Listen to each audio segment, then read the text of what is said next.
For the last 4.5 years, I've been working at Booking.com. I'm pretty sure you're familiar with it. We're a travel company, but also a tech company. And there I'm responsible for everything that has to do with competition law, but also consumer law.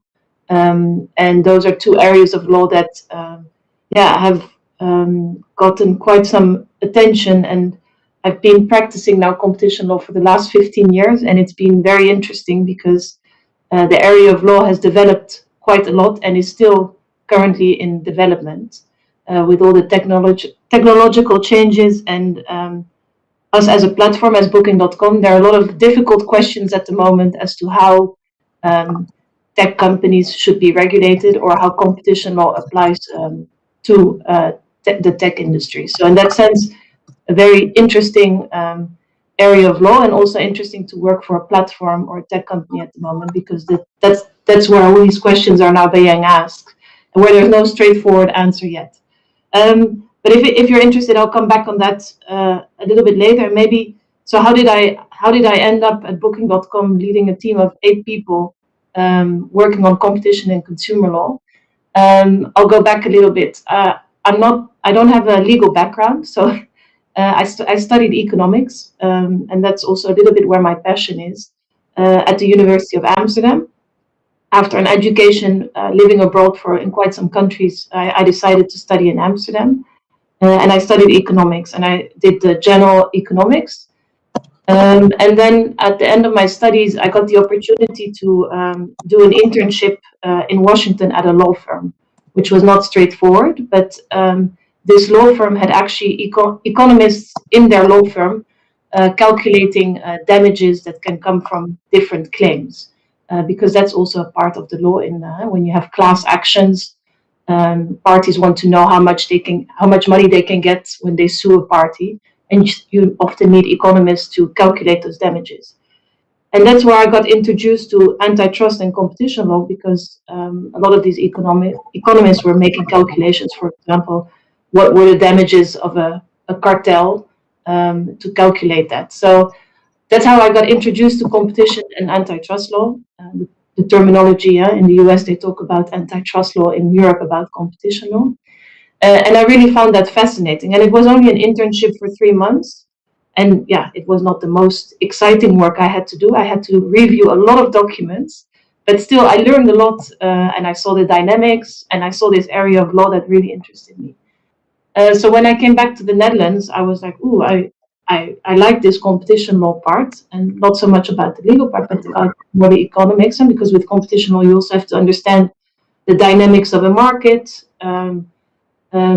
And so I started looking a little bit, and I saw that the Dutch Competition Authority, currently now called the Autoriteit Consument en Markt, was looking for a junior economist. And that's how I onboarded. And I worked there for 5 years, ended up being a senior case handler. And that was a really, really nice experience to work for a government agency, where I got introduced to all areas of competition law in very different markets, from the school book market to telecom. What else did I do? I did an investigation into fuel. So very, very wide area. And what I liked about my first job at the authority is that I was a junior. I had no work experience before, but I think that's often like that in government agencies. Even the juniors had a seat at the table, and that was really a nice experience. And after 5 years, I decided I had done quite some cases in the telecom sector. Competition law is also about mergers and acquisitions, and because they need to be reviewed. And then I decided that I went to KPN, a telecom company. And there I was more into also competition law, but also regulation, because our big, how do you call it, utility companies like the telecom sector, energy sector, are regulated. And regulation is also an area of law, but also sometimes it's about a market. How do you regulate the market? Has also some elements of competition law. So I did that for a while, and then I moved to Liberty Global, which is a big cable company. It's the owner of Ziggo in the Netherlands and now of other cable companies in Europe. And there I also did competition law, but more on, again, M&A activity, because that company was acquiring a lot of other companies in Europe and had to get approval from competition agencies. And that was fascinating work, but then an opportunity came to work at Booking.com. And as I said at the beginning, tech industry is of course very interesting, but also from a competition law perspective, very interesting to hear how competition law applies now to tech companies. There are some very interesting questions at the moment from a European perspective, but also a global perspective. And of course, Booking.com is a global company. So for me, it was an opportunity to apply competition law at a global level. And it's been a fascinating journey. I started there, they didn't have a competition council, and now we're a team of 8 people. And I also started doing consumer law because, as I said, competition law is a lot of development going on, but also from the consumer law is a new area of, or it's not a new area of law, but it's an area of law where I see not only in the Netherlands and not only in Europe, but outside of Europe, a lot of enforcement ongoing. So consumer law is about you're not allowed to mislead customers. And there are a lot of questions now as to how internet sites should not mislead customers on their website, how they interact with the customer on the website. So a lot of new questions coming up and new enforcement also. So that's a little bit, in a nutshell, my career path and where I ended. And yeah, I've always, I specialized, it came by coincidence, this whole competition law, but I've always really enjoyed it. And I've managed to keep, that will also, I think I'm 41 now, that will be my area of specialization. And I'll keep working in that because I find it a fascinating area of law. As I said, it's evolving, novel questions coming up. It's never black and white. That this is an area of law where there's a lot of interpretation, and it's about understanding market dynamics, and that's what I like of this area of law. So yeah, by coincidence I came into that, but every job I had after that was always a focus on that area, and I really enjoyed seeing it also from different areas, working for a government agency, working for a company, but also I taught it also at the University of Utrecht, the subject economics of competition law. So I've seen now from 3 areas this area of law, and yeah, that's where my passion is a little bit. But so yes, happy to answer some questions also, of course. This was just to give you a little bit about my career path and how I got into this topic. Thank you very much for this overview. Indeed, this is a very interesting and fascinating career path. And what you mentioned about seeing it from different perspectives, this is something that also is, of course, very gives better overview, of course, of the field. And I will just start with one question, perhaps also then our students will follow on. So you mentioned that actually your then career path in competition started with your short experience in the US. Could you perhaps also compare, because then later on, of course, your whole work experience was in the Netherlands, in the EU. But how this, what was how different or how similar do you find this work experience in the US in this field and in the EU? Thank you. So the work experience in itself, I worked for, I did my internship at a law firm, and I think the internship at the law firm would have been the same as in Europe. Law firm is very, in general, big law firms are very structured. There's a hierarchy. You have the paralegal, you have the senior associate, you have the partner. So that's also how it was structured in the US. So I think if I would have done that internship in Europe, it would have been in the same manner in that sense. However, yes, of course, how competition law is applied in the US or how it's looked at is more on substance is a bit different than in Europe.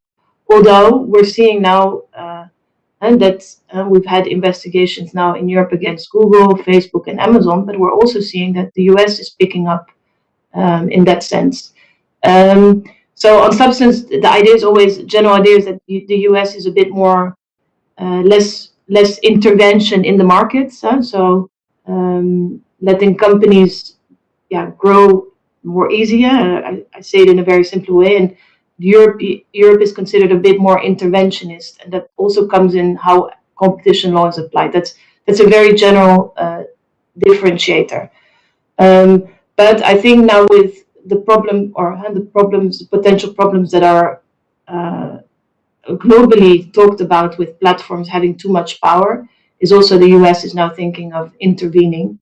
In Europe, we're thinking of changing the laws and really coming with new regulations against for tech platforms. And in the US, it's really more applying the standards they have already to tech platforms. So that's a little bit my answer to you. Thank you very much.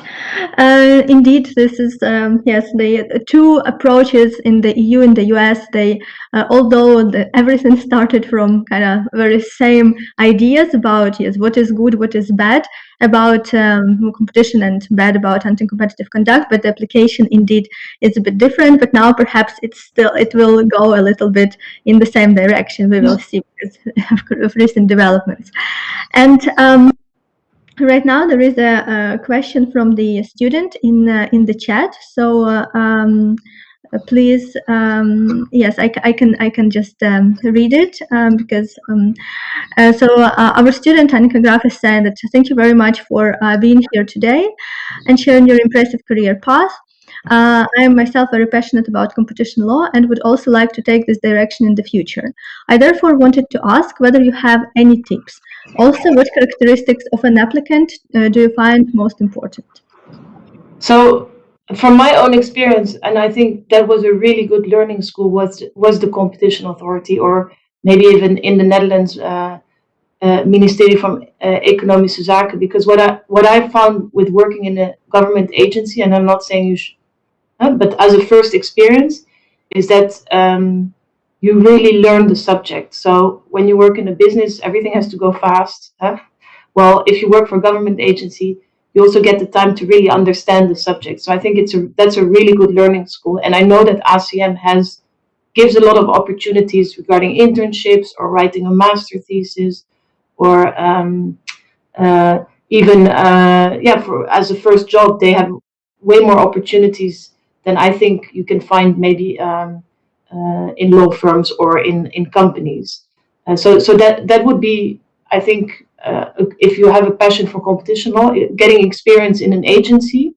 What kind of experience? If it's a 3 months internship or 2 years or 3 years you work for that, but I think that's a very valuable experience also for your later career path if you want to specialize into this area. Because for a company, it's always interesting to know how the enforcer or the agency thinks, right? So if you have knowledge from inside out, that is a good opportunity.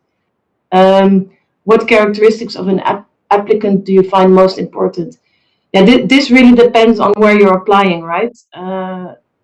Depends on the values of the companies or the agency. For me, how I would look at the CV at KPN will be different than how I look at now. We have the Booking.com has different values, has a different strategy. So yeah, it attracts probably also different people. So I find that one difficult. But more generally, when you apply somewhere, I've always spent a lot of that time on my motivation letter.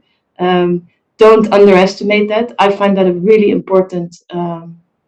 It gives a really important, when people apply, it gives, I think for me, it gives really how much effort somebody puts for a vacancy. So my advice would be to really put effort, even if it's just a few paragraphs. It really shows whether somebody's really passionate about competition law or passionate about that vacancy. And that really has my attention. It sounds maybe a bit generalist, but for me, sometimes working on and no mistakes. And it sounds like the cliche, but the cover letter for me has always been something I've invested always a lot in. And when I look at cover letters, that's also something I'm very mindful of. So, for example, last time I saw somebody apply with the wrong vacancy, referring to another vacancy to another company. So probably had done copy paste to several companies. That was for me not a really good starting point to proceed further with the candidates. So those are. I think if you really have a passion about this field area, bring it over in your conversations. And I would also always when you apply somewhere, also definitely for companies, look at their annual report if they have one. Be really try and understand the company. I think that's really gives you extra bonus points and makes conversations also much easier. I hope this answers a little bit the question. Thank you very much. Yes, indeed, this definitely for for our students, it's something to pay extra attention and to show their passion in the field. Absolutely. Thank you. And we have another question from Daniel Mir Namatak. I will just read it out loud because we're also streaming. As someone who did not start in the area of law, how hard was the process of specialization in competition law? Are there any remarkable challenges that this area of law that make it particularly hard or not so much to pursue a career? So, the competition law has it's law, of course. It can be very legal, but there's a component which attracted me with my economic background. It's really about understanding markets, how they work.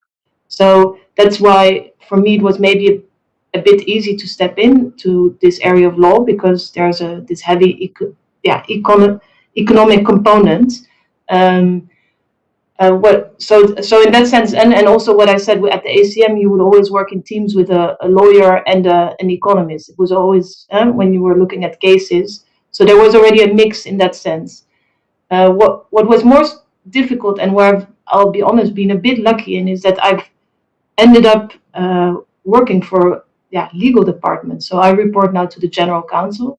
It's not a given, and sometimes companies are a little bit in the legal departments are like, we need to hire a legal person, or we need to have a specialist on this area.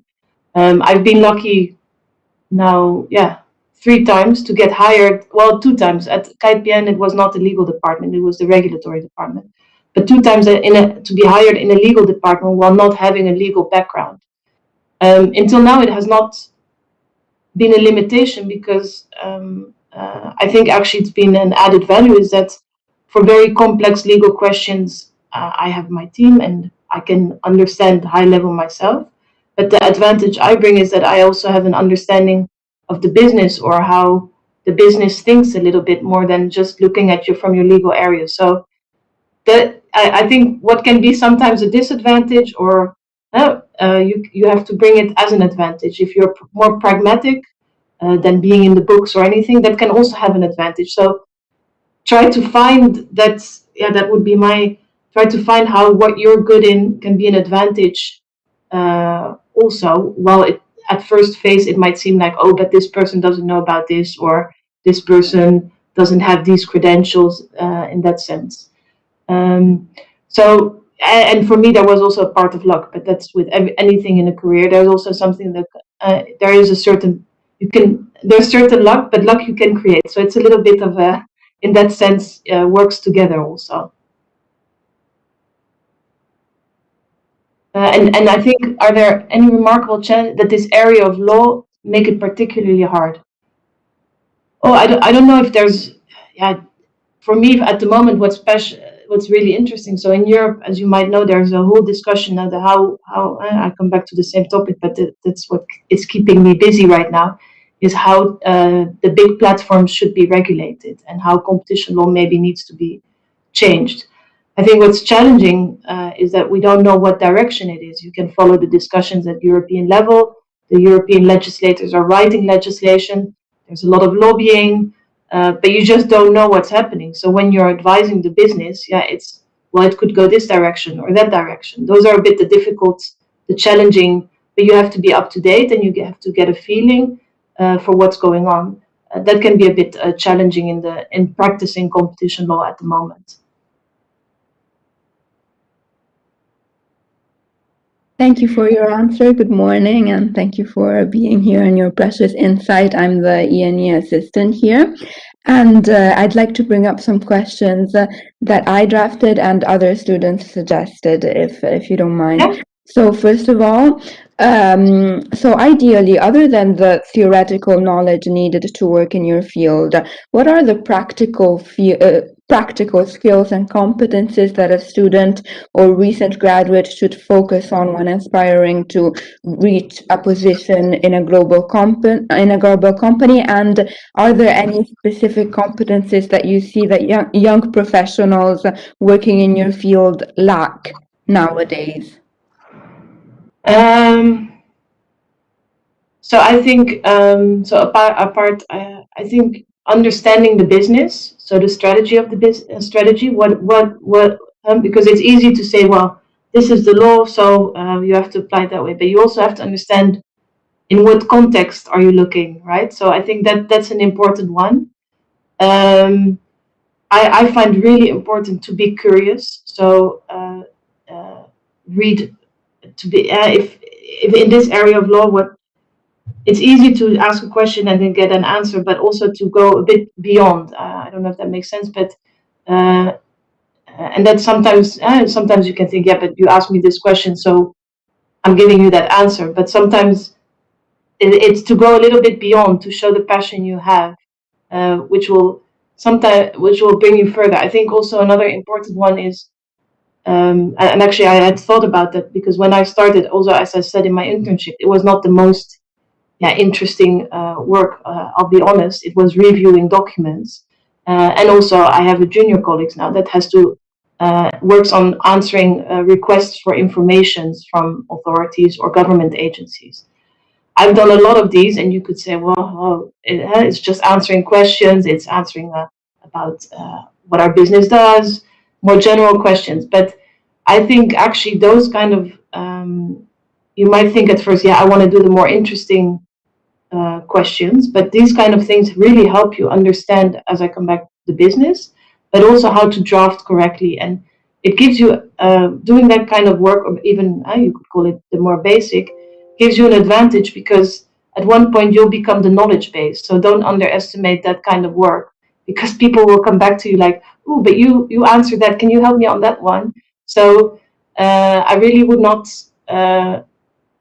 be patient in that beginning, because you're not going to get the most interesting cases or the most interesting questions from the beginning.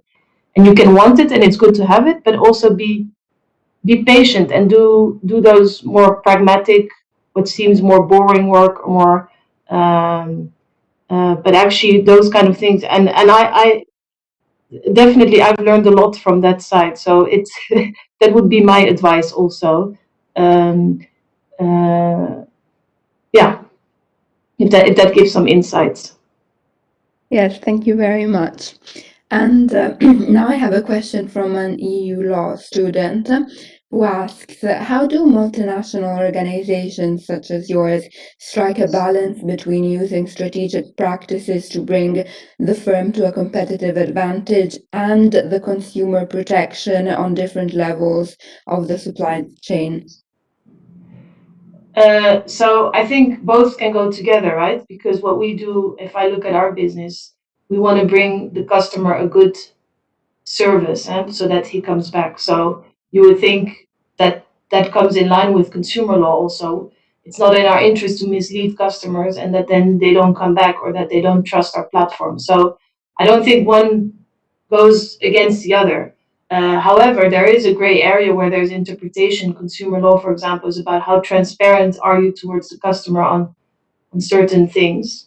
Then you get into discussions. Yeah, but if we put our website full of disclaimers, it doesn't become interesting for the customer anymore, right? So there's a gray area where, like, okay, well, we understand you have to be transparent, you have to explain everything, do things come from, but how do you make it also still viable for the customer to have enjoyable journey on our platform. So those are the kind of discussions you can have. But I think in the bigger picture, it doesn't it doesn't one doesn't go against the other, at least not where I work at the moment. Okay, thank you very much. There's no more questions on my side, and from YouTube, we don't have any questions, but I do encourage people watching on YouTube to type the questions in the chat so that I see them and I can bring them up. Thank you. You're welcome. Yes, thank you very much, Dr. Young. It was a pleasure to have you here, and actually that you shared some insights and gave some advice, very valuable advice to our students. And I hope they enjoy that, because we have, of course, students here in the room, and we have quite a lot of students also watching on YouTube. So we know that you, of course, have a very busy agenda, so we don't want to keep you longer here, and we appreciate the time that you made for us. And yes, thank you so much for your participation today. No problem, and thank you for the invitation. And yeah, and if any questions, you can find me on LinkedIn. I don't know if I should regret now saying that I get a lot of questions, but no, always happy. As I said, this is really my area of law, so I'm always happy to also guide people a little bit in that sense, or where to go. So please don't hesitate to find my profile and ask me some questions if you have any additional questions. And good luck to all of you. Thank you. Thank you. Thank you Bye. very much. Have a nice day. Thank Bye. you.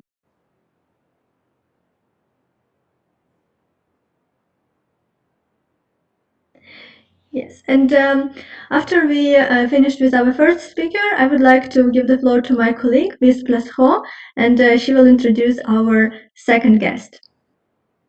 Yes, thank you, Ms. Kociukovic. And I would like indeed to welcome our second speaker, Mr. Wey, Baptiste Wey. Just in a few words, Mr. Wey is currently working as an associate at Compliance for Business in Brussels. Baptiste, you previously worked as a junior project manager at Aml International as well. After completing your legal studies at the University of Rennes, the KU Leuven, so the Catholic University of Leuven in Belgium, the Sorbonne University, and the ULB, so the Université Libre de Bruxelles, also in Belgium. I'm not going to say much more, because I would like to now give you the floor to indeed tell us more about your current position, and perhaps a bit on your career path. Okay, thank you, Lucy. Hello, everyone. Thank you for the invitation. So everything Lucy said was true, as always.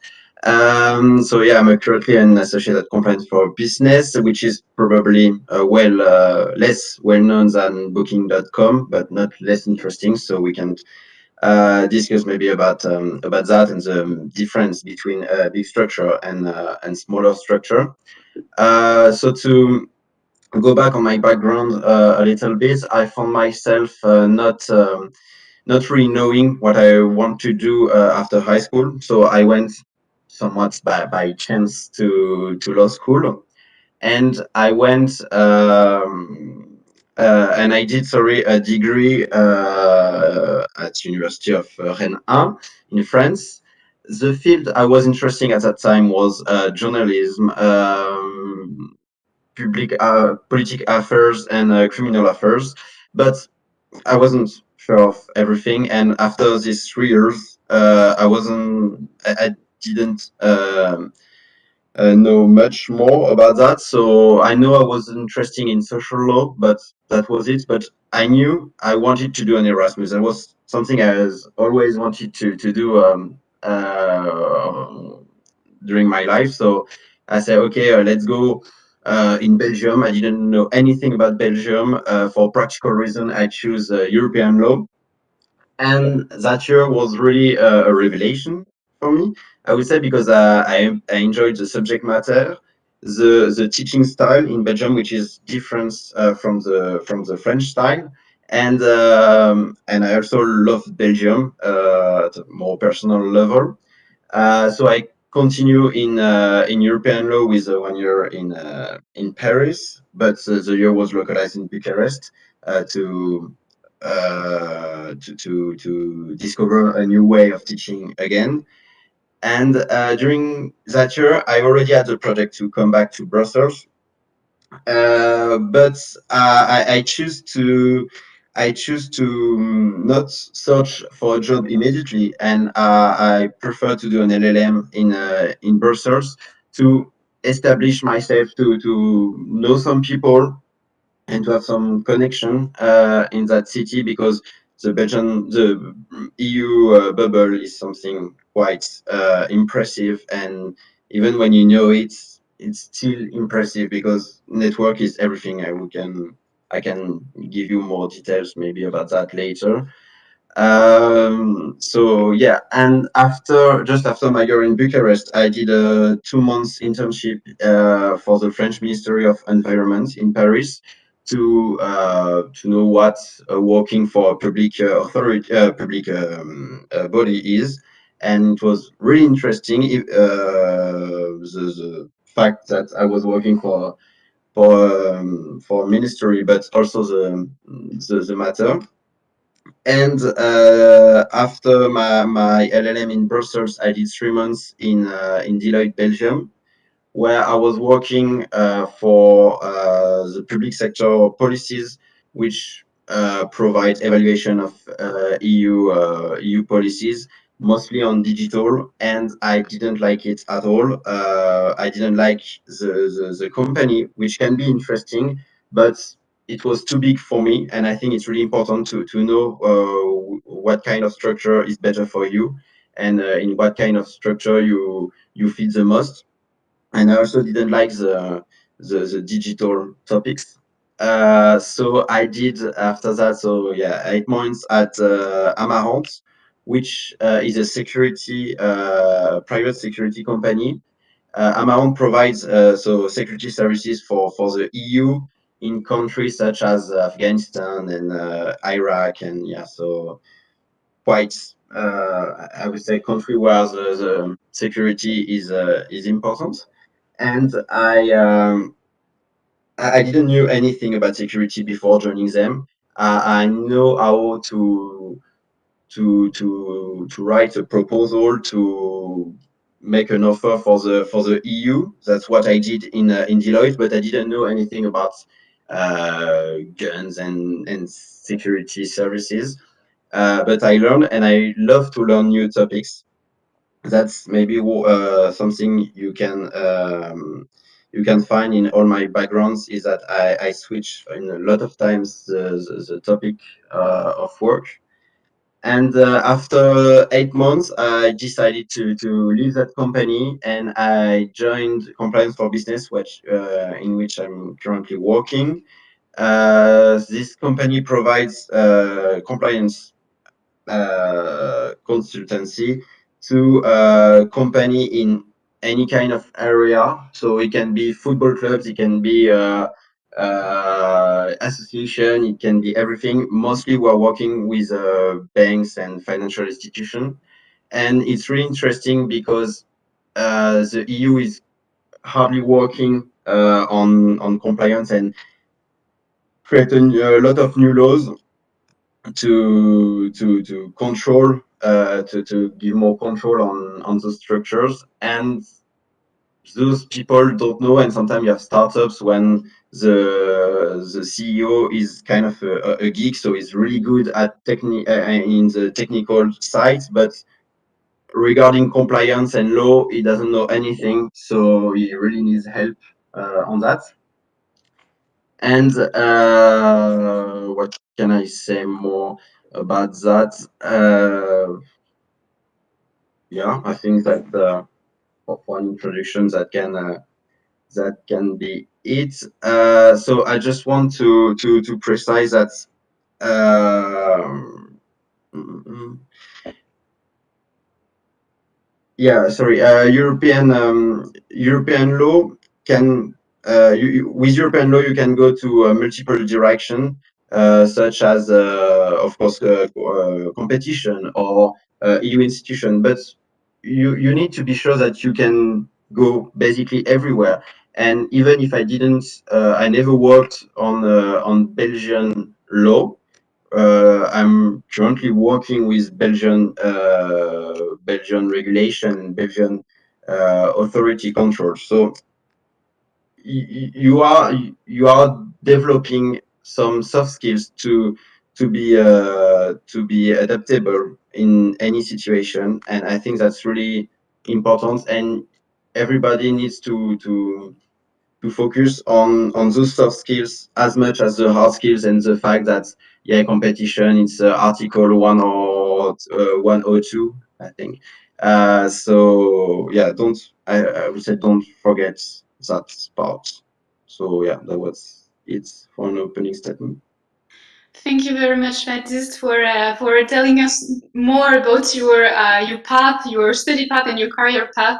I think it's really interesting for students to see that indeed at the beginning you didn't necessarily know exactly what you wanted to do. So even if law was your topic, and then little by little you figure out, well, a bit randomly, that EU law was actually one of your favorite topic, and it looked like indeed you change in terms of career path. You change from one company to another with different focusing on different field of law.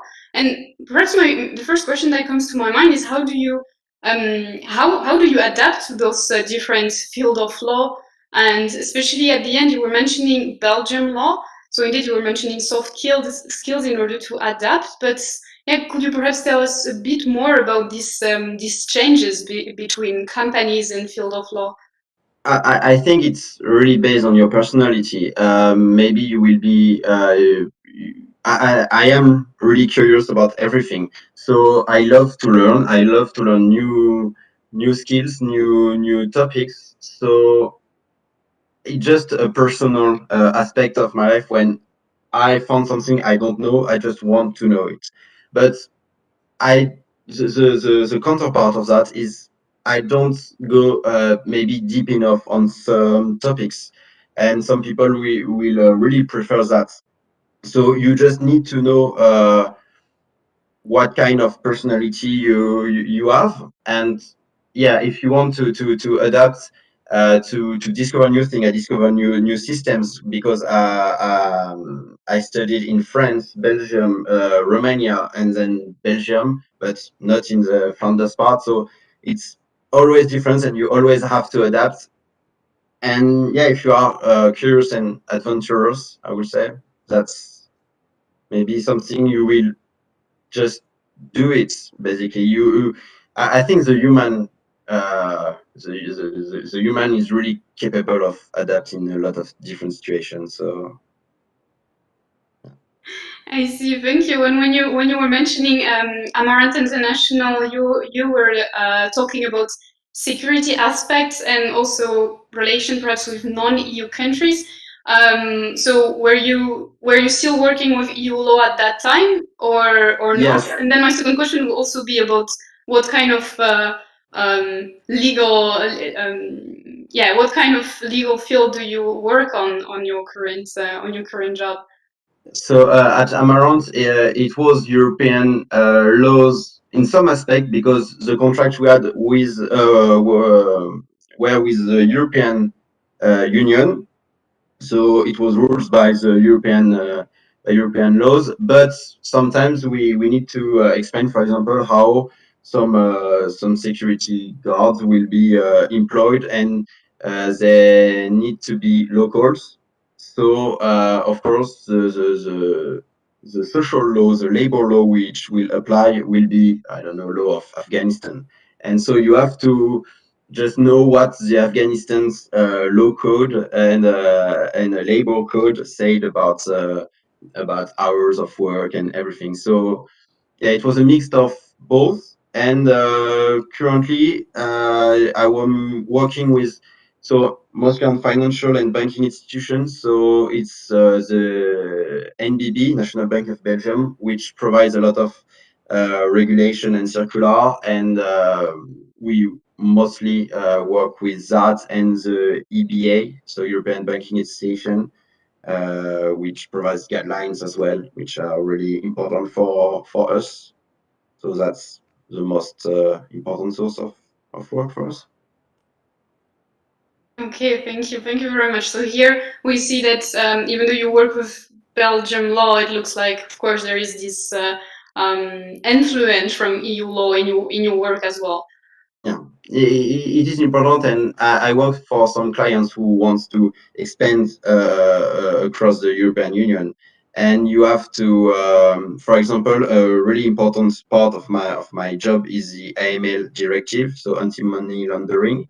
And so it is a directive, and each country adapts that directive in different ways. Some, like Sweden, has already passed the European the AML directive law 5 or 6, where some countries are just adopting the fifth one. So you have to adapt there is a common yes, there is common rules, but each country have its own particularity, and each country are different in their situation, because even if they are part of the European Union, Malta will not be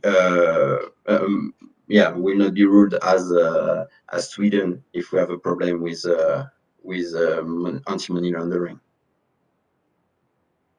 I see. I see. Thank you. Thank you very much. I would now like perhaps to give the floor to Laura Ferry to know the questions from the students. Sorry. I see that there is one from Daniel Miarnamitak on the chat. Perhaps I can say it out loud before giving the floor to Laura. Sorry, Laura. So Baptiste, you mentioned about networking in Belgium. Could you elaborate more on that topic? How is the process of attempting to expand your network in Belgium, which is essentially the house of EU law? Personally, to me, as an inspiring lawyer, places like Brussels seem a bit intimidating to start a career. Yeah, networking is really important, and it's really hard. I think the easiest way to develop your network is your friend, and I don't want to say I don't want to say like take advantage of your friends, but your friends will have an opportunity and will know someone, or will join another group of friends. They just created a new company, and they are the most important important one, because it's the easiest one actually to feel good with, and it's important to feel good in a network, because sometimes some people say, yeah, you need to go to a lot of events and everything, but if you are just shy as a person, it will be hard to just go with a director of something, or with anybody you don't know, and say, hey, how are you? I want to work with that. So it can be hard. So I think you need to go with your friends. There is another way, which is College of Europe, which I don't personally like a lot. I would recommend it if you need a network, because it's really good for that. It's not really College of Europe is not the best university regarding the academics backgrounds. I deeply think that, or at least it doesn't worth 25,000 euros. Because, for example, some teachers I had at Brussels were also teaching at College of Bruges. So it's not that impressive, but the network you will create and develop, it's really important. So yeah, I just say the easiest thing is focus on your friend, know what they are doing, be interested in them, to just discuss, not as a potential network point or anything, just as friends, and it will be a network, just a natural network, and I think it's the best one.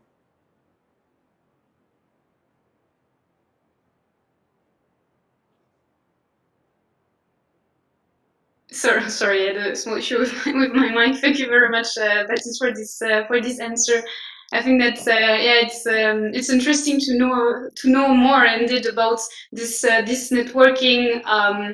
It's true that at least with French universities, if I may say a bit, there is not much connection with the professional life and the connection between students and the professional world, or at least this was how I felt. And I think that it's really important indeed to emphasize on that link. So perhaps indeed participating in event and meeting the director directly might be intimidating, but it's true that it looks like first starting with asking where is your friend doing his or her internship, where is your friend is working. So things like this might be a nice way to network. So I think that's a really good tip. Thank you, Mr. Vey. I would now like to give back the floor to Laura Ferry. As I mentioned before, can you perhaps tell us if there is any questions on the live YouTube? One question for Mr. Vale is, so what are the main attributes and qualifications that compliance for business looks for in a young professional aspiring to work in the firm? And are there any possibilities for internships the students would like to know? So what we are looking for are people, adaptable people. That's really something our boss is focused on. He actually loved that during our interview. He said, "I'm sure you know nothing about compliance, and I'm really interested in that because you are not somehow formatted by other firms, which we don't really like." So yeah, it's something interesting because he was interested in my capacity to learn, to discover new things, to adapt to new situation. So that's really something we are looking for. I'm not sure right now if we're actually looking for people. There is a small precision regarding what Lucy said is we are not really in Belgium, in Brussels. We are in Waterloo, which is just above Brussels, but it's in the French part. So we need to speak. Actually, I think I'm the only non-Dutch speaking people, but we need to be fluent in French, English, and Dutch mostly. So yeah, I'm not sure about situation right now, but I think for a lot of company, just be adaptable, know what you can bring to the company, know what the company can bring to you and can teach you, and sometimes just go. I mean, if you can always contact me and I will see, but just as I think I listen a bit of what the previous speaker said. You need to be convinced by your application letter and everything, and you need to know why you are applied to a job. Thank you very much. I think this will be very useful for students aspiring to apply to firms such as yours. And then someone wanted to ask, what were the main challenges that you personally encountered when you recently graduated to get internships and entry-level jobs? The main difficulty was I think the Brussels bubble is something quite problematic sometimes, and you can read some articles which are quite pessimistic about the situation right now because a lot of people are looking for something.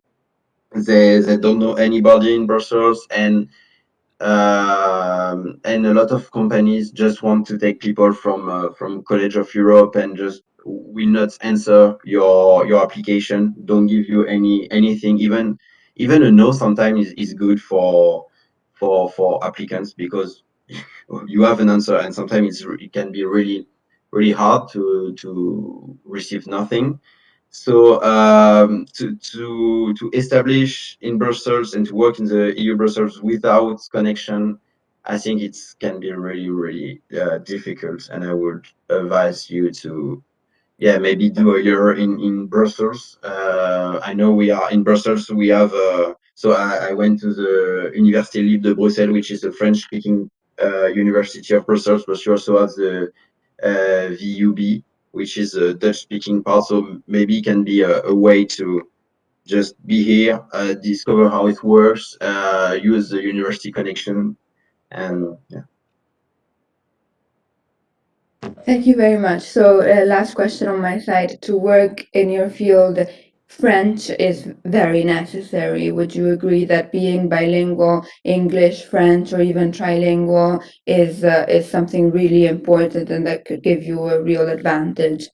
In my company, yes, but we are working. Some clients who also have branches in the Netherlands, for example, where you just need to speak Dutch. So it's just my company, but the field is you can really work speaking any EU language. I mean, even Latvian, for example.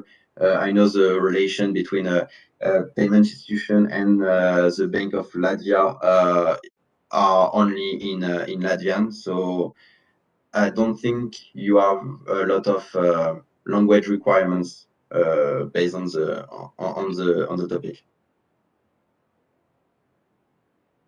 Okay, thank you very much. There are no more questions from my side or YouTube, I think. So, thank you very much. Thank you very much, Laura Ferry, and a big thank you to Mr. Vey for this speech and to let us know more about your current and your former path, study path, career path. I think it was really interesting to know for our students also like this detail about networking. I think that's really a plus. So a big thank you for being here. It's really appreciated. And once again, it's true. We know that you have also a busy schedule, so we particularly appreciate that you made time to come to this event. Thank you again for the invitation. Bye. Bye bye. I would now like to give back the floor again to my colleague Ms. Kostiukovic, Galina Kostiukovic, who is going to introduce our next speakers. So yeah, Galina Kostiukovic, the floor is yours. Thank you very much. And indeed, I would like to introduce our third speaker, Ms. Galatée Fouquet.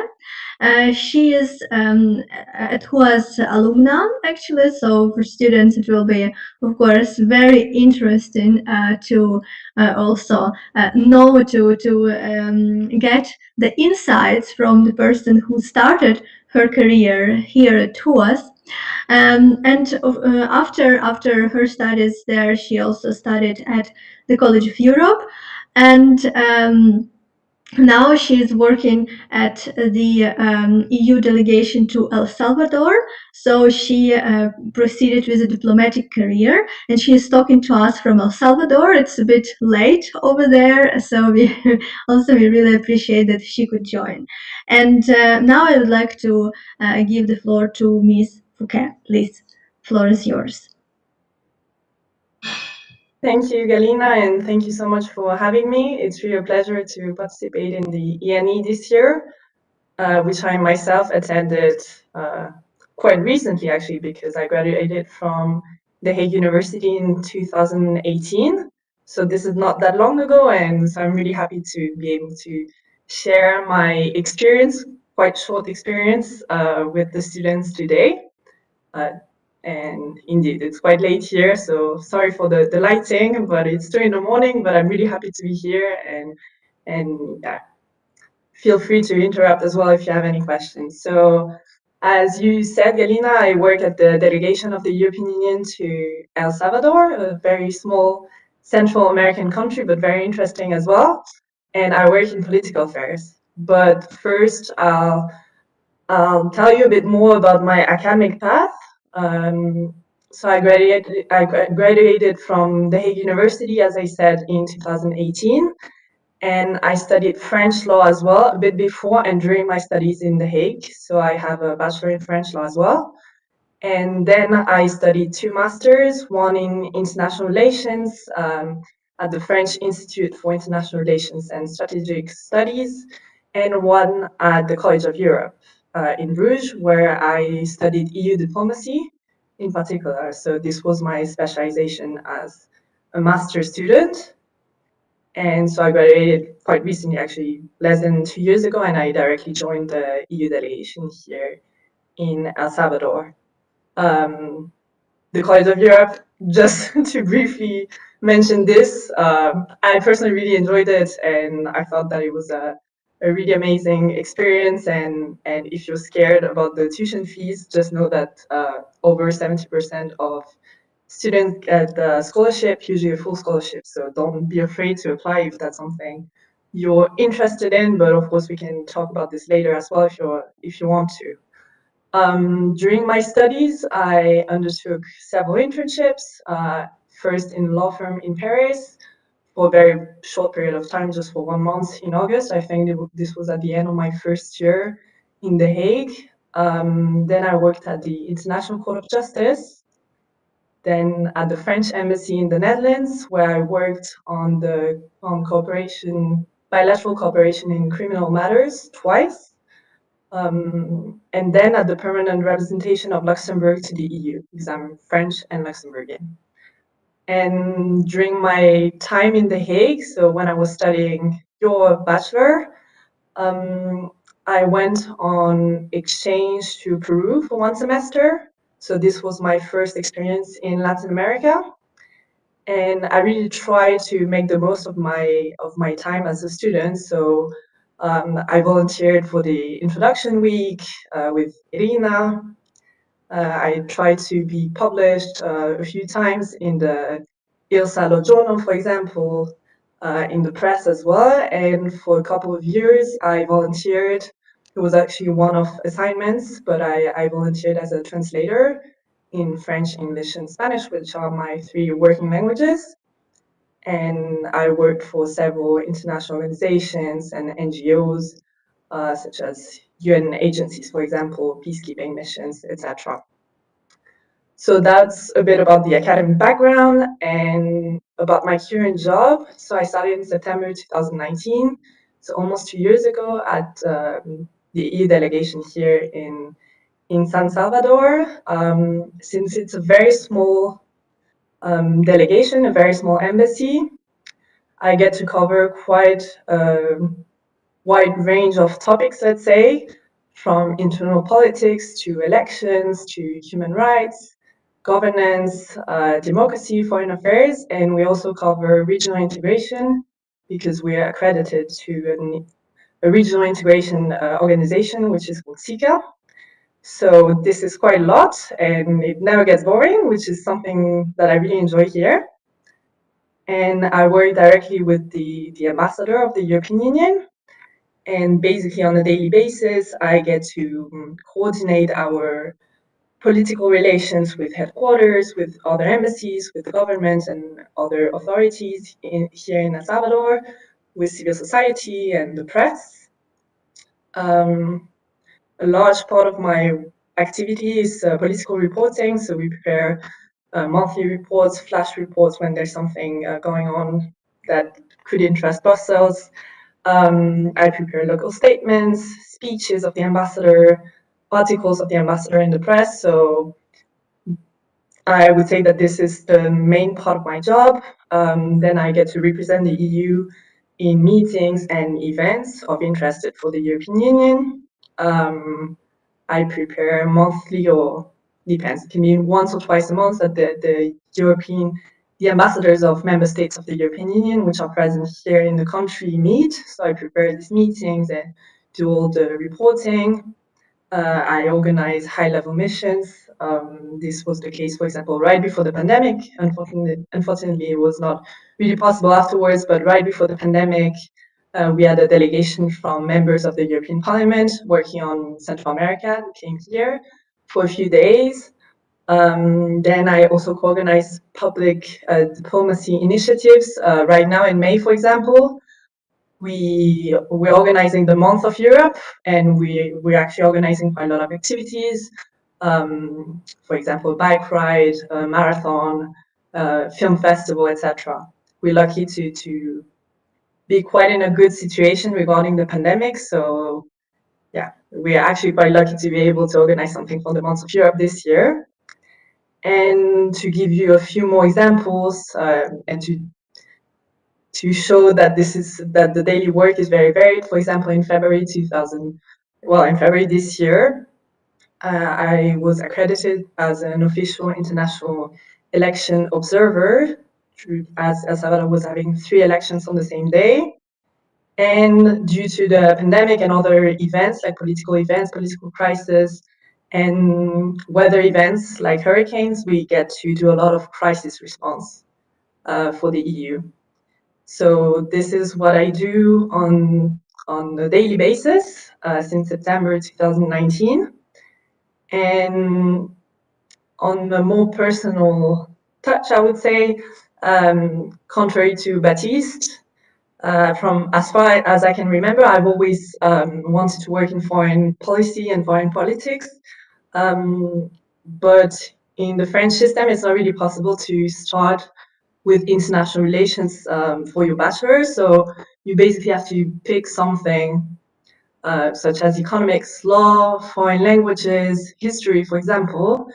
And I chose law because I was quite familiar with it due to my family, well, my family in general, and it was something that was very interesting to me. And I was thinking that at least if foreign affairs don't really work, I think with law you can do quite a lot of things. And I really don't regret it because I love studying law, and especially in The Hague. And I think you're very lucky to be in The Hague, and there are so many opportunities. I know that with the pandemic, it's probably a bit hard right now, but I'm sure you're still having a very good experience, and let's hope that the pandemic won't last forever. So yeah, The Hague is full of opportunities.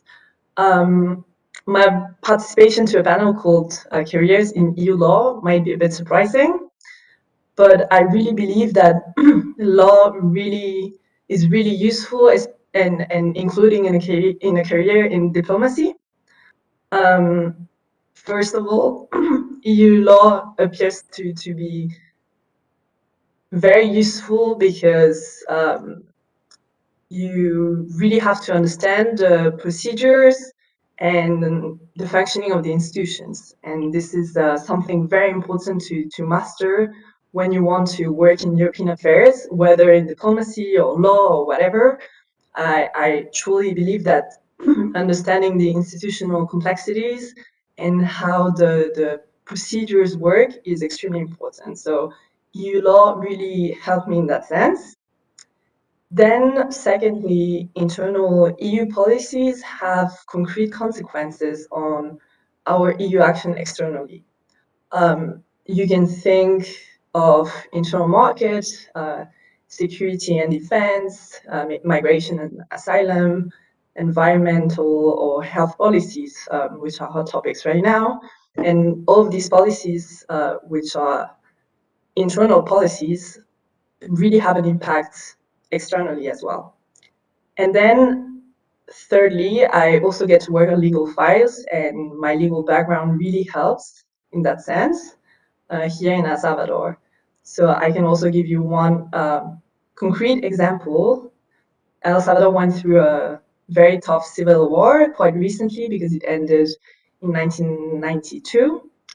And the country still needs to prosecute those responsible for very serious crimes, and including the biggest massacre in Latin America in modern history, and to build historical memory regarding this armed conflict. So this is a topic I'm really following regularly, and for this, having studied international law and having a legal background really helps. So yeah, I think as an introduction, that would be it. And of course, if you have any questions, I'm really happy to answer them. Thank you very much for your introduction and the presentation. And indeed, what you were saying about the College of Europe and your first legal background, and then of course that you decided to continue the program in the international relations and diplomacy. It's indeed something that, from my own experience, I also witnessed at the College of Europe. I myself graduated as well, so from the College of Europe. So I share your positive attitude about this institution, and indeed, this what I witnessed, that even though I did a law program, but I saw that many people who did law before then actually started doing international relations, because those fields are really what you described, what you explained very well, that they are very complementary as well. So indeed, law is not just one straight path, but with law you can do actually more things as well. So I would like, my question to you would be, because you also mentioned that you studied in France, so basically that you did several studies, and some of them overlapped, as far as I understand. So how did that work for you? How did you manage to actually study in different places at the same time? So these studies overlapped in year 1, 2, and 4. It was a bit. Eventually it was not that hard.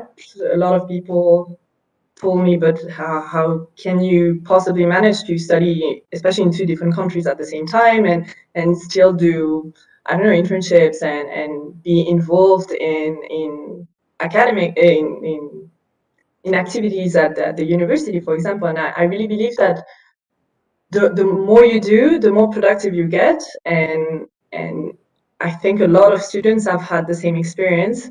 When you start doing several things at the same time, you just learn so much about time management, and the most important thing, of course, is to enjoy what you do. And I really enjoyed my studies in The Hague. I really enjoyed my studies in France as well. I was lucky to be able to study mostly online and even take the exams, so exactly the same exams as someone studying full-time in France. But I could take the exams at the French embassy in The Hague, so that helped. Even though I remember that in year 1 and 2, for example, during the same week, I had exams in The Hague in the morning, and then 1 hour later, I had 3 or 4 hours of exams in French law right after it. So it was a bit challenging sometimes, but eventually I really enjoyed it. And actually, after finishing my French law bachelor, I almost immediately started with a master's, online master's in international relations. So it means that I was not completely, or maybe it was crazy, I don't know, but it means that I was not completely done with it, and I really enjoy studying several things at the same time, especially since the French system is very different from the Dutch one. The French system is a lot of theory, and the Dutch one, what I probably enjoyed a bit more was the professional skills you get to acquire, and this was very useful later on. So I would say that they were very complementary, and I really enjoyed studying them. So it was a very positive experience. Yes, thank you very much. Indeed, it's impressive how you manage to do these things at the same time, because of course our students know that the one program is can be already quite challenging, but 2 programs, this is truly impressive. And what you're saying, it's indeed true. The more you do, the more time you can make for all the activities. So that's indeed a very good advice for students. My other question would be also about your experience after your studies. So after you graduated from the College of Europe, you mentioned that you basically immediately started working at the diplomatic job. But how did you get there? So how was your step from basically your studies to first this career opportunity in the diplomatic service? So I applied to a lot of positions, and I got a lot of rejections, like everyone. And eventually I got my first choice, but I was a bit desperate. You just have to keep applying, and eventually something will come up. And the EU has a lot of programs that you can do. Personally, I didn't do it, but you have the Blue Book internships that you can make, which are actually quite well paid. So this is a very nice opportunity, and it's not really it really is a practical and professional traineeship. And apparently, when you do it, you're really considered as anyone else in the team, and those are very good internships that you can do either in Brussels. They last 6 months, or in an EU delegation. You can do that as well if you're interested in EU diplomacy. What really helped me is all the internships I did during the studies, because eventually I had almost 2 years of professional experience at the end of my master's degree, and I was 22. So it's not, there are many things that you can do even during your studies, and you can think about summer internships. And one might think that, yeah, but a summer internship is very short, maybe it's not going to make any difference, but yes, it does. And I would say that you should not restrict yourself to one specific field. Just be very curious, and there are many things you can do. And even in European affairs, you can work in the private sector, you can work in law firms, you can work in the lobbying sector at the European Parliament, in EU agencies. And I think the panelists here are quite a good example of everything you can do in EU affairs and EU law. And any kind of experience is very valuable. And sometimes I look at my CV and I'm like, maybe this is not very coherent because I've done cooperation in criminal matters, and then when I was in Brussels at the permanent representation of the member states to the EU, I was working on budget matters. I was working on the negotiations for the next 7-year budget of the European Union. And then I moved to political affairs, which is my main field of interest. But all these experiences are very valuable. And I think one of my main tips for the students would be to expand your scope as much as possible, because first of all, you will learn about yourself, and maybe first you're interested in international criminal law, and you're gonna do an internship in a tribunal, and you're not, I mean, you're going to like the experience, but maybe not make a career out of it.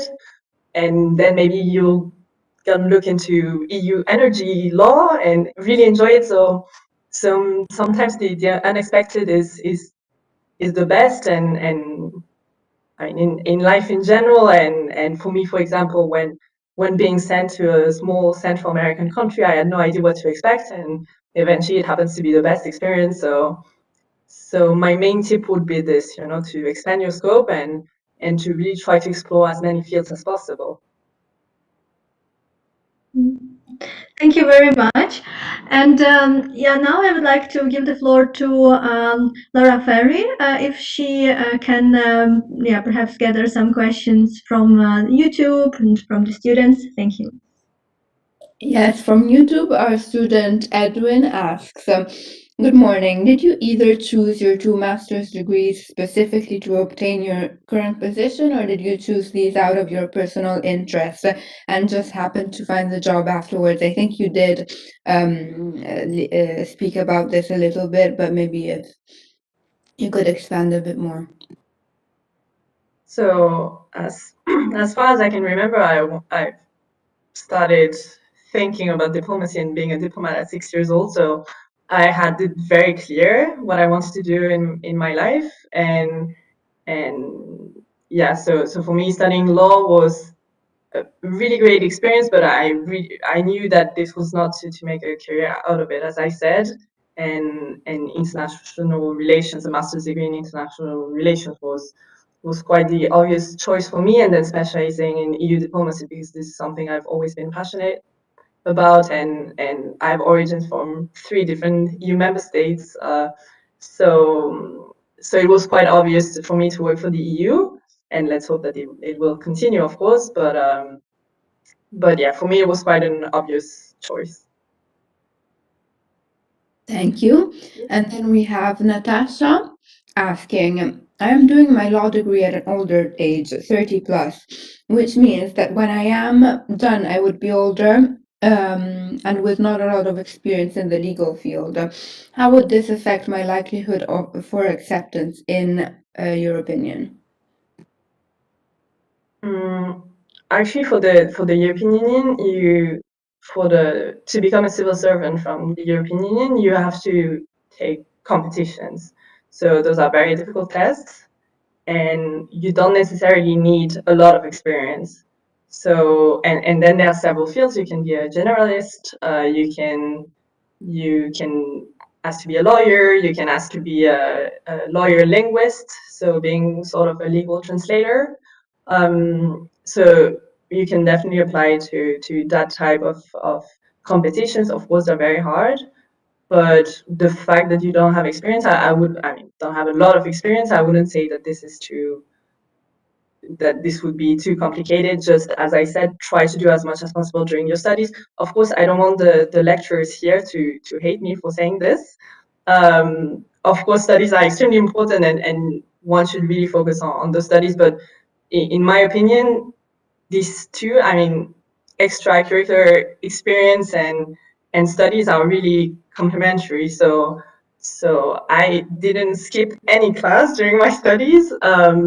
And of course, studies are extremely important, but I really think that there are many things that you can do extra, and this will really help you to build a CV, and especially because this field is extremely competitive. So it is quite important to accumulate as much experience as possible, and really, as I told you, it can be also volunteering, and it can be doing a lot of moot courts. We're lucky in The Hague to have this as part of the curriculum of The Hague University and the law bachelor, but you can do a lot of different things. I did the New York MUN back in 2017, I think. So yeah, really, there are many things you can do, and even if it's not really professional experience per se, eventually this will really help you. And something that might sound like I'm advocating for my own language, but Baptiste mentioned it already. I really think that in the EU bubble, as we say, French is quite an advantage, and I know it's a difficult language. I'm very sorry, but yeah, I really think that this is a plus to work in European affairs in general. So this also, I mean, this can be something that you can do next to your studies, take a couple of classes, maybe in the long run, so that you don't have to take very intensive classes. But this is something you can maybe think about if you're really interested in EU affairs. Thank you very much. Now, a question from my side. So, I wanted to know, how did your studies at the Hague University specifically, and maybe more particularly the soft skills you learned, the competences, helped you for a career in diplomacy? I would say that there are two main skills that you need to have, and you need to develop as much as possible when you want to enter the diplomatic career. It's first of all versatility, because you're gonna have to move from one file to another very very quickly, and this is what I do on a daily basis. As I said, I in the morning I work on human rights defenders because I'm the focal point for this, and then in the afternoon on internal politics or regional integration. So this is very important. Sometimes it's actually a bit frustrating because you feel like you cannot go really deep into these different topics, and you would like to be an expert in all of them, but you just can't. So I would say that this is very important, and in The Hague, this is something you learn at the Hague University because of the division in quarters, and you get to learn about many different fields and many different courses. So I really think that this is very important. And the second main skill would be adaptability, because of course, if you want to work as a diplomat, you will have to live in very different countries. sometimes in very unexpected ones. And I feel like in The Hague, most of the students are very international, and you get to meet a lot of people with different backgrounds. So you already have a huge plus to start this career, I would say. Also, you probably have your own native language plus English plus maybe one or two others, which is amazing. And so I would say that this is very important because, especially working for EU diplomacy, because uh, in my delegation, I work with a lot of people from different countries, of course, different EU countries, but also with local agents, for example, with Salvadorans. So if you're used to working in multi-cultural environments and very diverse environments, I would say that this is a real plus that you already have. And maybe my advice for those who are interested in international relations and diplomacy, especially at the start of your career, would be to not be afraid to go to less sexy countries, maybe,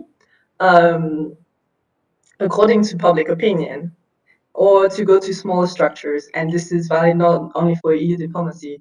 You can think of EU agencies, for example. Probably you would have more chances to get in an EU agency than at the European Commission in the most demanded directorate, for example. So don't be afraid to look for something a bit different and to accept opportunities that maybe at first were like, yeah, maybe this is not the best, and I would have loved to get something a bit more attractive. But when they called me for El Salvador, I told you I was really excited about it, but I knew nothing about the country, and at that time it was also everything I was reading about was how dangerous it was, and it was the most risky country in the world that is not in a war zone. And eventually I'm having a blast here, and so don't be afraid to go to small structure. This is not exactly your question, but this flows from the two skills that I told you about. Thank you very much. I think this is very precious advice also because maybe students, yes, tend to aim for like the best internship, the best reputation, and maybe the countries which are, I mean, considered good to work in. But yeah, I think versatility, curiosity, and an open mind are really important. So thank you for that. And knowing alumni who work in smaller countries considered maybe dangerous, I think is very good to inspire our students. So thank you. One last question on my side. I was curious to know, looking back, would you and seeing yourself now in your position, would you have studied international relations and diplomacy in your bachelor's as well, or do you think that law gave you a really solid background to then go on to that at a more advanced stage? Yeah, no, I wouldn't change anything probably. Studying law, and especially since I got to see the French side and then European and international law, I think it was extremely valuable, and I've learned really a lot. And law is very interesting because I think this has a direct impact in your daily life. I mean, not maybe not an impact, but you understand a lot of things about what surrounds you in general. And as I said, I use law on a daily basis. Maybe not pure law, pure EU law, but some things related to EU law or to international law, or even as a law student, you learn, I don't know, for example, how to write properly, how to provide a very strong analysis and arguments, and this in diplomacy is essential. So I would probably not change it, and especially having studied, as I said, in different countries. Also, my academic exchange in Peru, I got to learn quite a lot about a different university system, and this was very beneficial. So EU and international law, and also that having a legal background, I think gives you a plus because the reputation is quite good. Because normally when you're a lawyer, it means that you're very serious, and you can analyze properly, and you pay great attention to details, and you can communicate. So I would say that I mean, no one has told me that I should have studied international relations from the start, or that I was missing something in political science, for example. I really think that EU law and international law, I mean, it can never go wrong, right? You just study it and you have it in your CV, and this is usually a huge advantage. Okay, thank you very much. I think there are no more questions from YouTube or my side, so thank you. You're welcome. Yeah, thank you very much, Ms. Fouquet. It was very interesting in illuminating how you develop your career as a diplomat, and indeed, it's I think our students can draw some inspiration from your career path and from your experience. Thank you very much for being here with us, and thanks for accepting, of course, our invitation to join this panel. And now I would like to give the floor back to my colleague, Ms. Plesco, and she would introduce our other speaker for today. Thank you, Ms. Kosikovic, for giving me the floor again. Indeed, I would like to welcome Irina Alexander. Irina, you are policy officer at European Issuers in Brussels. You previously worked as a policy assistant at European Issuers, as well as you also were a Schumann trainee at the European Parliament. After completing your legal studies at Utrecht University, and at the Hague University of Applied Sciences as well. So you are indeed an alumna. I believe you also graduated in 2018, if I'm not mistaken, same year as Galate.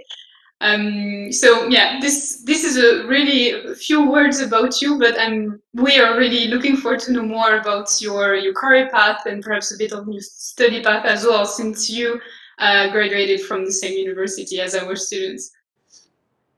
Yes, thank you very much for the invitation, first of all. And it's really a pleasure to be here as a speaker, because I attended the ENE as a student, as a student volunteer. I was helping with the organization. So to be here as a speaker, it's special indeed. And as you mentioned, as also Galate mentioned, we indeed graduated together and participated in many things together throughout the years and before graduating. I think in terms of my path, and as you mentioned, I'm a policy officer at European Issuers at the moment, but perhaps I can get you a bit through how I got here. And I think I had kind of like a clear path of what I wanted to do. Maybe not as clear as Galate from 6 years old, but during my time in The Hague, I followed everything related to EU law that was basically available in the program. And namely, I did the EU specialization in the third year, so I followed a lot of courses on the topic. I also did my thesis and my papers on this field of EU law, and I also participated in the European Law Moot Court competition in my third year, which was one of my, I think, best experiences during my bachelor, to be fair. And also during my studies, I had the opportunity for my fourth year internship. I had a traineeship at Eurojust in The Hague at the European Judicial Network Secretariat. So this is kind of how I opened my appetite, let's say, for the work in EU institutions. And I think I also got there the confirmation that this is what I wanted to do for the future. I really enjoyed my time at Eurojust. I enjoyed the environment a lot, and I also felt like I put in practice a lot of the things that I learned in The Hague University, but I also learned a lot more for the practice further, and things that I even use nowadays in my work. So overall, I had a very EU, let's say, focused kind of path from The Hague. And after my studies in The Hague, I followed a master's at Utrecht University in European law. And there I deepened my knowledge in this area of EU law. But this is where I also kind of chose to specialize in a more specific topic. And I did a lot of research as a research assistant in EU migration and asylum and fundamental rights. And I also focused on this topic through my research and in my dissertation. And focusing on this topic also a little bit in my bachelor or my thesis, and also at Utrecht, I think this was kind of the winning ticket, so to say, to my traineeship at the European Parliament, because I managed to get the traineeship, which was my first option at the Committee of Civil Liberties and Justice and Home Affairs, so the LIBE Committee, and among others, it deals with everything related to migration and asylum. And I was very lucky because it was the traineeship happened right at the beginning when the new commission was put in place. So I attended the hearings of commissioners that deal with the topic. I also attended the trialogues on the asylum fund for the 2021-2027 period. So it was an exciting period to kind of learn and to see in practice everything that I was studying in Utrecht and in The Hague. All the files that I was discussing, and I even wrote my thesis on. I did manage to work on them at the European Parliament. And I think my experience at the European Parliament was also when I was properly, let's say, introduced to this area of lobbying. And I think I understood its role a lot better than at that moment. And that's how I started looking for positions that don't necessarily include the word legal officer or legal assistant, which is kind of like the first thing that comes to mind when you study law for so long. And I looked more into the area of policy and what I can do with that. But after I finished my traineeship at the European Parliament, beginning of March 2020, I think everyone kind of knows what happened then, and my plans didn't go as I thought they would. So I was basically stuck in Brussels, unemployed, with no plan for the future, and just with this idea that I wanted to continue working in the area of fundamental rights and migration and asylum. And obviously, there weren't many job opportunities at that point. There were a lot of delayed processes in terms of recruiting. So then I realized at that point, and I think this is something to be kept in mind, and I think this is how, like, the beauty of EU law, I would call it. um, this is what helps when you study EU law, is that I realized that I don't necessarily need to focus on just one specific subject, and I can just play on the fact that I studied so much EU law and I know the basics of everything related to the EU processes and EU decision making and how the EU institutions work. I already had some experience in that. So then I decided to start applying for other fields, because in The Hague, for example, I studied from EU health law to EU sports law to EU energy law, so very specific topics that weren't necessarily my specialization at that point in time, but I could always go back to. So that's how I managed to, in the end up in a trade association working for the interest of companies, something completely different from migration and asylum. And now I was indeed first employed as a policy assistant, and I started with a traineeship contract, basically in the middle of the pandemic. I didn't meet my team. I actually, to this day, and I've been working there for a year and a bit more, I haven't met everyone in my team, and we're just a team of 6 people. So we actually haven't been in the same room together ever. So everything is happening online. So it's definitely a very different experience from what I imagined when I first started and when I thought about my career in the future. And after a couple of months of being a policy assistant, I also got another contract, and I am now a policy officer. And what my work entails, let's say, on a daily basis, is that I basically monitor everything related to EU policy and legislative initiatives in the area, even if it's, let's say, existing legislation, or if there's like a proposal or initiatives.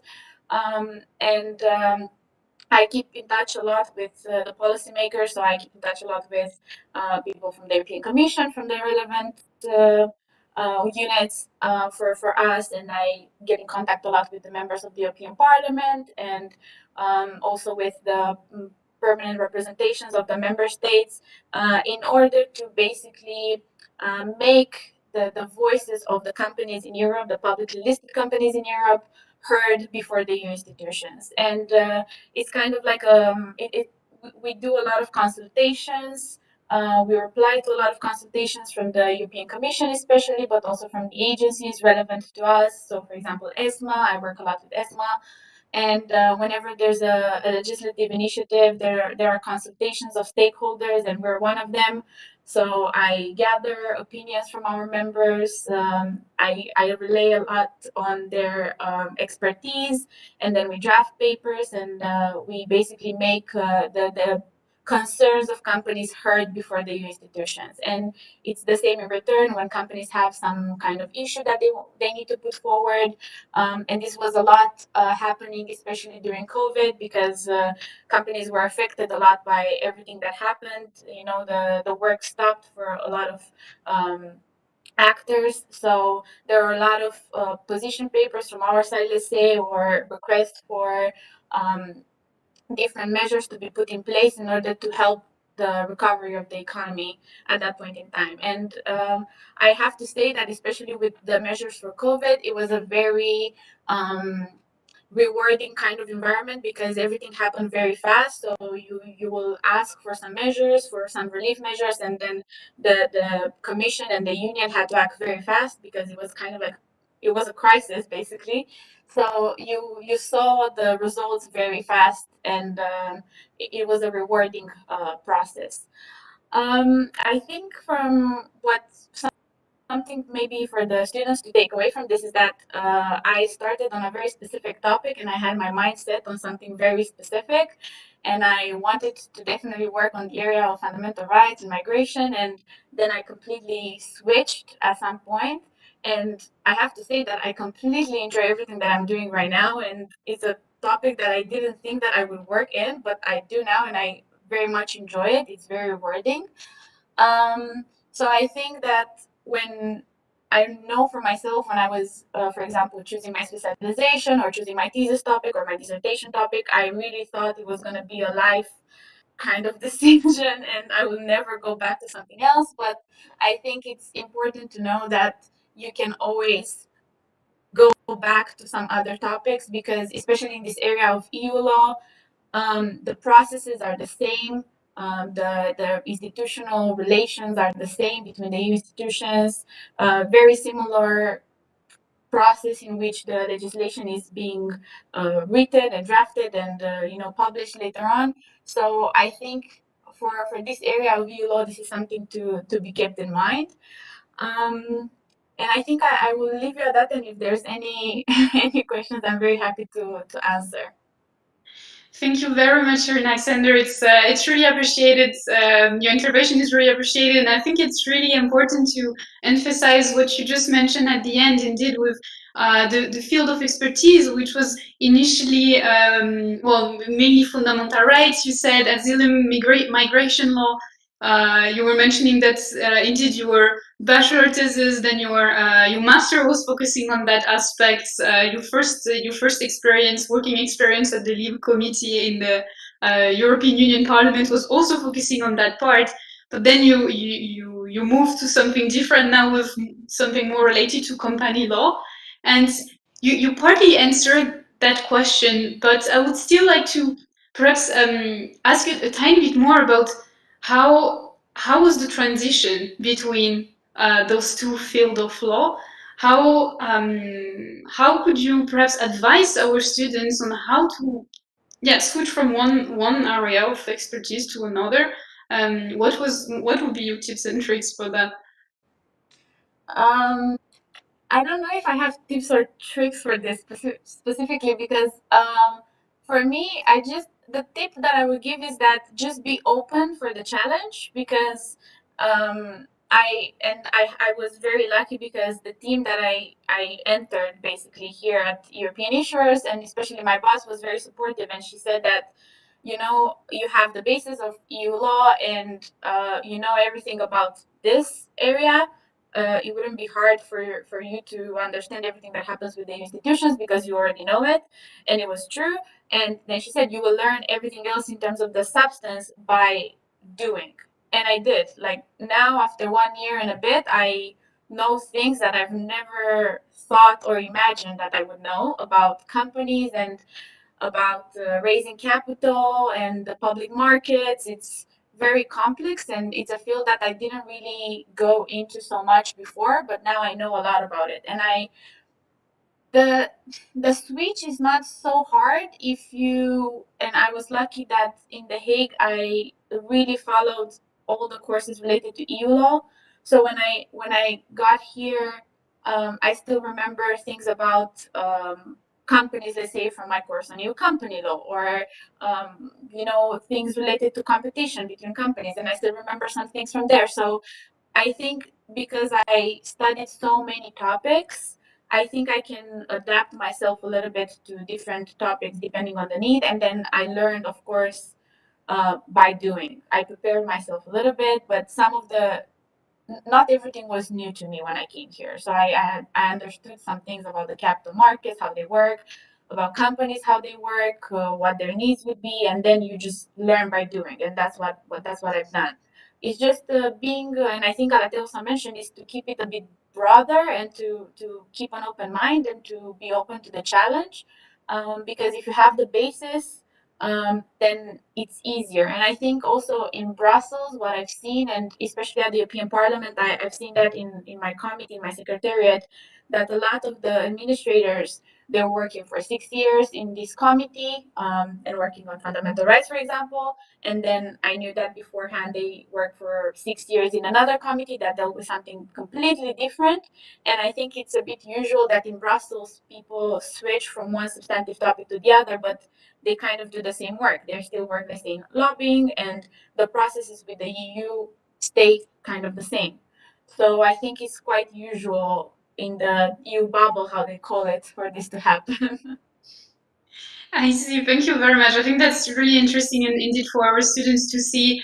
Even you follow a certain specialization, you're not necessarily stuck to it. So if you do not enjoy writing your thesis on one specific topic at the end, well, you thought you were really passionate about it. If you don't really enjoy an internship after completing 4 years focusing on one specific topic, there is there is the possibility to switch from one field of law, and you were mentioning so that it is quite common actually to have different specialization.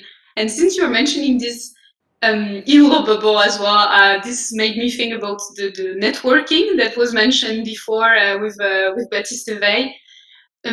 Would you also say that the weight of networking is important, especially in Brussels? How do you approach that networking? I also think it's very important. And actually, if it wasn't for my network, I probably wouldn't be here now. And I have to admit it basically because um, at the European Parliament, I was sharing an office with a lot of people, and we were all trainees, all at the beginning of the road, and a lot of us tried to stay in Brussels afterwards. And of course, we weren't in the best circumstance because it was right at the beginning of the pandemic. No one knew how to adapt to the environment or what to do. And I wasn't the only person that was unemployed at that time. I had so many other colleagues who stayed in Brussels for a month or two in order to find jobs, and then they ended up leaving and going back to their countries and finding jobs there perhaps. But I was very lucky because when I was looking for jobs and when I first decided to switch also to another field and not just focus directly on migration and asylum, because perhaps maybe it wasn't the field that had so many opportunities at that point in time, it wasn't a priority, unfortunately. I was lucky enough to be contacted by one of my previous colleagues from the European Parliament who was already working here, and she said, "There's an opening. If you're interested, do you want to apply?" So I applied. I actually first got rejected. So this is the reality of. I know that a lot of students deal with this. They get rejected all over again, and they think that it will never come. But then also luck played a role, and I think it was previously mentioned. At some point you also need a bit of luck, and in the end, I actually got accepted. So I started. But the connection with my friend, it was important because, we kept in touch from the European Parliament, and then we continued working. We still work together now for over a year. So I think that networking is definitely very important. And I also try to, I keep in touch with a lot of the former lecturers from the Hague University, and I also do the same with some lecturers from Utrecht University, and they helped me with advice and to kind of give me some tips on what to do further. And I also keep in touch with some people from my previous internships, so from Eurojust and from the European Parliament, and I always try to do that because you never know how they can help you at some point, or how you can help them at some point, definitely. And I think what I discovered, at least in Brussels, the Brussels bubble is very small. And you meet the same people all over again, kind of, and it's not such a big circle, let's say. So I think definitely networking is very important. Thank you very much for these tips. I think that's a good addition indeed. So there was Baptiste was mentioning the friends. That's something, but what you're also mentioning is keep contact with the person at the university, also the lecturers you were mentioning, or also the people you meet during your internships or your jobs. So I guess you were mentioning here other interns, but also perhaps. Your supervisor at work or your manager at work. I guess that keeping contact with those people might be also a good good networking. Yes, definitely, indeed. Thank you very much. I would like to give the floor to Laura Ferry in order to know if there is some extra questions from the students. So some extra questions are particularly about your experience at the Hague University since you're an alumna.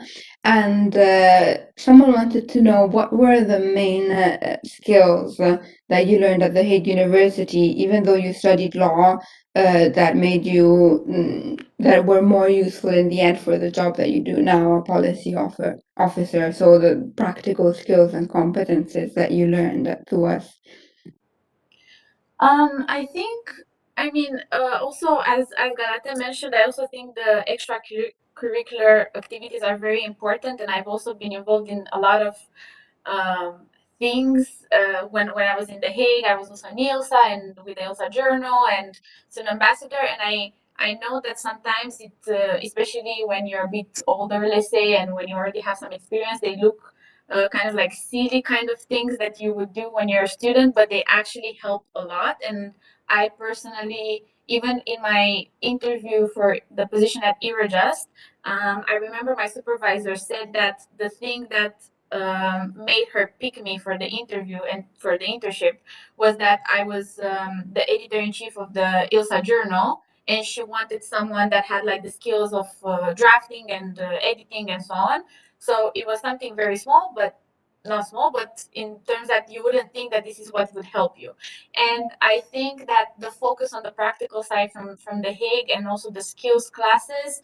I remember I wasn't a big fan of all the skills classes back in year 1 or 2, and then when I reached my internship, when I realized how many things I knew how to do just because of those classes, I was very grateful for it. So I don't have an issue, and it sounds very elementary, but I went to different work environments, and I met other people that perhaps did research universities, and they didn't practice so much, or they didn't have internships so much.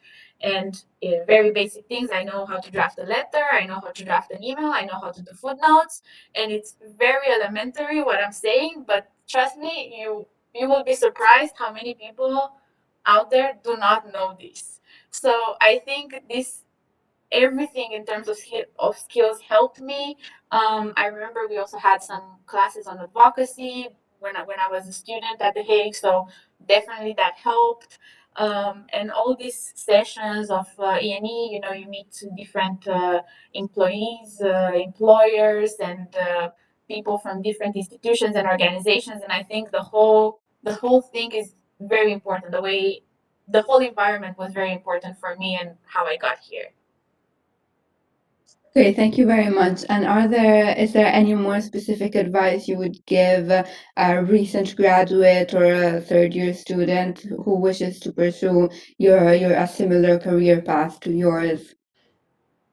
The first thing that comes to mind is start learning French. Uh, because for me personally, I didn't start early enough, and now I do classes in the evening after work, and it's not the most pleasant thing.